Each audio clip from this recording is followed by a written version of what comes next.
오늘 본문 에스겔 38장은 곡과 마곡에 대한 예언의 첫 부분입니다.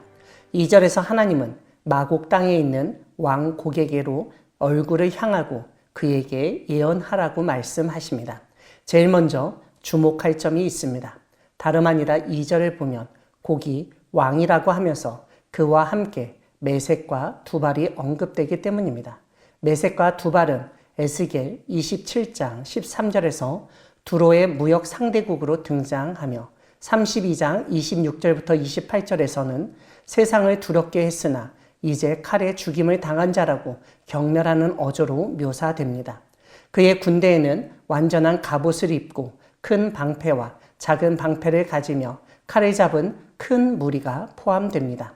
그들과 함께 한 방패와 투구를 갖춘 바사와 구스와 붓과 고멜과 도갈마 족속 역시 끌어내시겠다고 말씀하십니다. 그런데 이렇게 하나님이 끌어내시겠다고 말씀하신 후 7절을 보면 너는 스스로 예비하되 너와 내게 모인 무리들이 다 스스로 예비하고 너는 그들의 우두머리가 될지어다 라고 말씀하십니다. 여기서 우리는 하나님이 곡과 연합하고 함께하는 무리들, 온 군대를 통솔할 곡에 대해서 스스로 예비하라고 말씀하시는 것에 주목해야 합니다. 이것은 하나님이 어떤 대상에 대해서 심판하실 때 신약 성경에서 보듯 도둑처럼 갑자기 행하시는 것이 아니라 미리 사전에 경고하시고 만반의 준비를 하게 하신 후 행하신다는 점을 분명하게 보여주는 말씀입니다. 그러므로 우리는 마지막 때에 일어나는 심판에 대해서 하나님이 왜 그렇게 하셨냐고 따지고 책임을 전가할 수 없다는 사실을 깨닫게 됩니다. 8절을 보면 말년에 곡이 명령을 받고 오래 황폐하였던 이스라엘 산에 이르렀을 때 그 땅 백성은 여러 나라에서 모여 들어오며 이방에서 나와 모두가 평안히 거주하는 중일 것이라고 말씀하십니다. 그때 곡과 함께 올라오는 무리는 구름같이 땅을 덮을 것이라고 언급하시는데 그만큼 곡과 함께한 군대가 엄청 많다는 사실을 잘 묘사하고 있습니다. 10절은 그날에 곡의 마음에서 여러 가지 생각이 나서 악한 꾀를 내게 될 것이라고 말씀하십니다.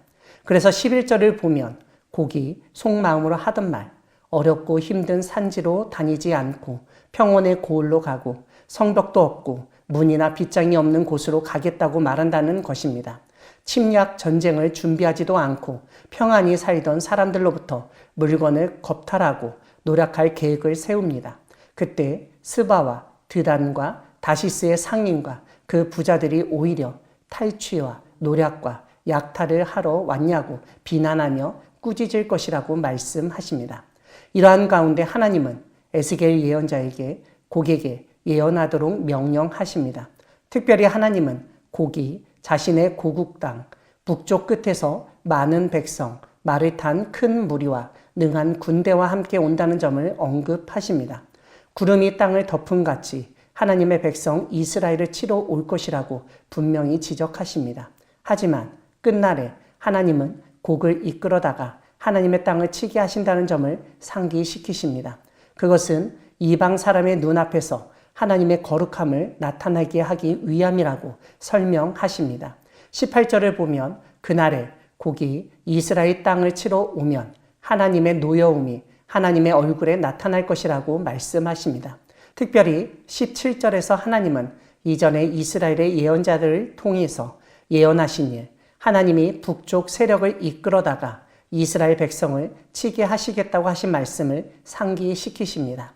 하나님은 지진을 통해서 이스라엘 땅과 지면에 있는 사람들을 두려워하게 하십니다. 그런데 20절을 보면 사람만이 아니라 바다의 고기들과 공중의 새들과 들의 짐승들과 땅에 기는 모든 벌레까지도 두려워 떨게 될 것이라고 말씀하십니다. 무엇보다 하나님은 21절에서 모든 산 중에서 그를 칠 칼을 부르실 것이라고 말씀하시는데 각 사람이 칼로 그 형제를 칠 것이라고 선포하십니다. 그뿐만 아니라 22절에서는 전염병에 의해서 하나님이 심판하신다고 하시고 피로도 심판하신다고 말씀하십니다. 이와 함께 쏟아지는 폭우와 큰 우박덩이와 불과 유황으로 곡과 모든 무리와 그와 함께 있는 많은 백성에게 비를 내리듯 하시겠다고 선포하십니다. 이렇게 하신 이유가 23절에 나옵니다.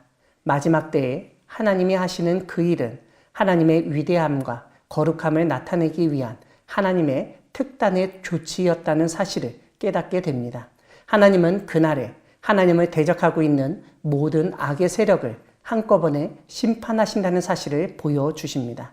다시 말씀드리면 최후의 심판은 하나님이 어떤 분이신지 하나님의 위대함과 거룩함을 사람들이 알게끔 하는 가장 효과적인 방법인 것을 알 수 있습니다. 사랑하는 광야교회 성도 여러분, 하나님은 곡과 마곡을 심판하시는 분이십니다. 오늘 본문은 이 세상에 존재하는 악한 존재가 주변에 악한 세력과 동맹하고 연합하여 더욱 큰 힘을 가지고 악한 꾀를 내어 물건을 겁탈하며 노력하려고 하는 것을 보여줍니다. 그러한 목적을 위해서 모여든 악한 세력을 하나님은 지진과 칼과 전염병과 피, 쏟아지는 폭우와 큰 우박덩이와 불과 유황으로 심판하시겠다고 선포하십니다. 무엇보다 오늘 본문은 이 땅에 거주하는 하나님의 백성이 악한 세력에 스스로 저항하거나 대적할 수 없을 때 하나님이 친히 나서고 싸우신다는 점을 보여줍니다. 그와 함께 악한 세력이 아무리 강한 힘, 권력과 재력, 즉 경제력과 군사력을 가졌다 하더라도 하나님 앞에서는 무기력하게 당할 수밖에 없는 존재라는 점도 보여줍니다.